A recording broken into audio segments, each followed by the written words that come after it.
Assalamualaikum warahmatullahi wabarakatuh. Halo semuanya, perkenalkan saya Putri Sahar Indrayana, mahasiswa PPG Prajabatan Gelombang 2 tahun 2023 UKSW Salatiga.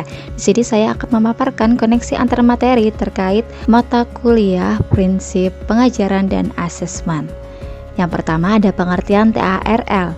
Pendekatan TARL atau Teaching at the Right Level adalah pendekatan pembelajaran yang berfokus pada pemenuhan kebutuhan belajar peserta didik secara individual.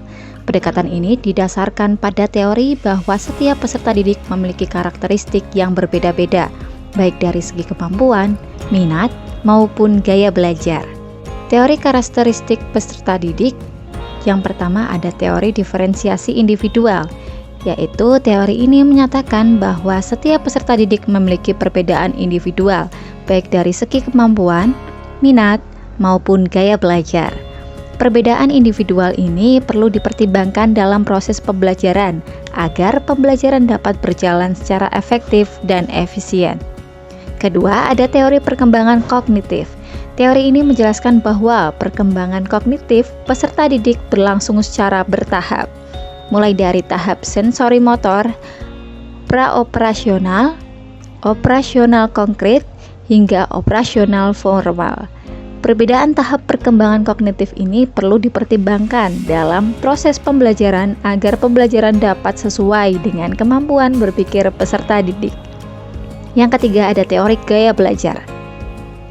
Teori ini menjelaskan bahwa setiap peserta didik memiliki gaya belajar yang berbeda-beda, ada yang visual, auditori, atau kinestetik. Perbedaan gaya belajar ini perlu dipertimbangkan dalam proses pembelajaran agar pembelajaran dapat sesuai dengan gaya belajar peserta didik. Koneksi antara pendekatan TARL dan teori karakteristik peserta didik.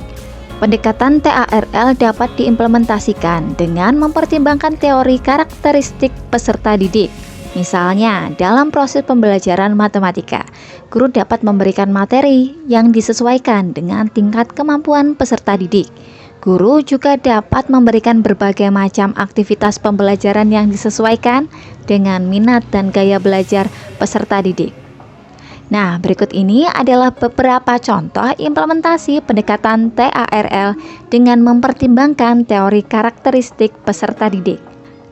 Peserta didik dengan kemampuan tinggi. Peserta didik dengan kemampuan tinggi dapat diberikan materi yang lebih menantang dan kompleks.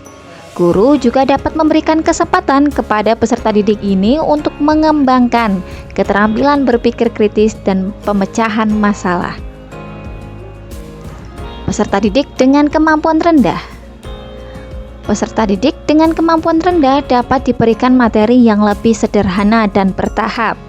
Guru juga dapat memberikan bimbingan dan pendampingan secara intensif kepada peserta didik ini. Peserta didik dengan minat pada bidang tertentu.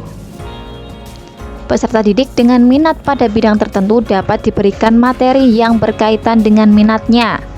Guru juga dapat memberikan kesempatan kepada peserta didik ini untuk mengembangkan keterampilan yang berkaitan dengan minatnya.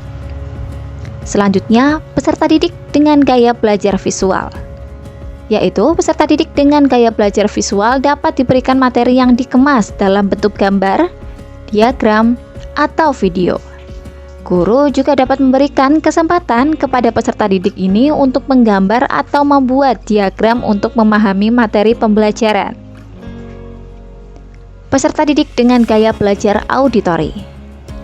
Peserta didik dengan gaya belajar auditori ini memiliki kemampuan yang lebih rendah. Maka dari itu dapat diberikan materi yang lebih sederhana dan bertahap. Guru juga dapat memberikan bimbingan dan pendampingan secara intensif kepada peserta didik ini. Peserta didik dengan gaya belajar kinestetik. Peserta didik dengan gaya belajar ini dapat diberikan materi yang dikemas dalam bentuk aktivitas praktik atau hands-on. Guru juga dapat memberikan kesempatan kepada peserta didik ini untuk bergerak atau beraktivitas untuk memahami materi pembelajaran. Nah, dengan mengimplementasikan pendekatan TARL dengan mempertimbangkan teori karakteristik peserta didik, diharapkan pembelajaran dapat berjalan secara efektif dan efisien sehingga setiap peserta didik dapat mencapai hasil belajar yang optimal. Terima kasih semuanya. Guru terbaik adalah yang mengajar dari hati, bukan hanya dari buku. Sekian, wassalamualaikum warahmatullahi wabarakatuh.